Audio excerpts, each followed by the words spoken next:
document part of this. This is the bow that I made out of what I think is black gum. Really nice little bow. I actually lost some of this end right here, probably about 4 or 5 inches of it. It was just so stout, I ended up having to take a lot more off. So I ended up with another short bow. Um, and I actually lost a couple more inches to some cracks in the stave. But it draws. It's got a nice little tiller. I had to steam bend it. This bow took me about, I want to say, 4 days in all to build. I cut them Monday, let them dry. Then I split the back, or split this piece off of a larger stave, and let it dry for like 4 hours. And then I just started working it. I never flexed it, and then let that dry. I debarked it too, and then I noticed that right in here, you can see this angle right there. The whole end went off that way, so I steam bent it, and that's what brought out that really nice orange in it. And then I drew it up and was just starting to kind of test the tiller.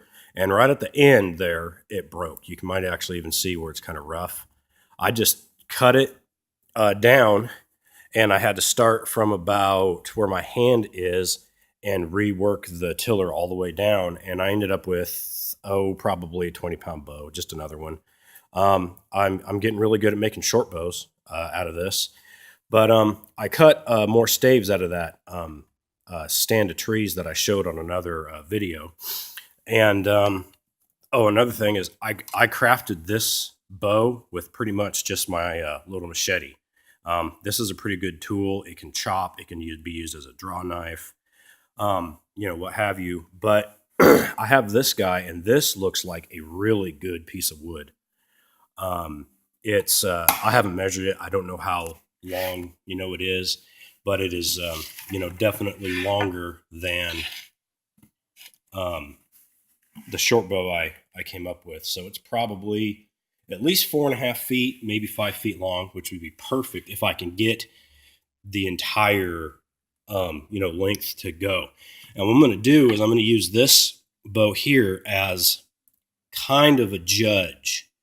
And I'm just going to kind of beef this one up. What I think I'm going to do is I'm going to continue this uniform shape.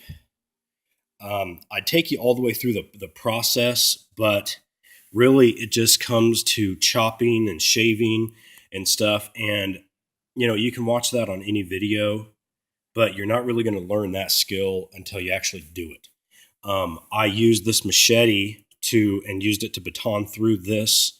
This stave was probably about this big, but the back side was just riddled with knots. So, and this was the actual natural kind of curve of the stave anyway. So so this would make a really good belly. There's a little bit of bend right here, but I can steam that and straighten it out later. But, you don't really learn woodworking by watching it. You watch, get an idea, and then you have to do it. It's just like batoning wood. In feather sticks, you can watch it done, but until you actually go out and practice it, So that's why, you need to get out in the field and try to make a few, even these little bows. The reason I call this a survival bow is if you read like some of your survival books, like the SAS handbook, it's straight out of, the instructions form are straight out of that. So, and they actually teach you how to make, a little 3.5, 4 foot bow. So anyways, I'm going to keep working on this guy, and I'm going to let you go.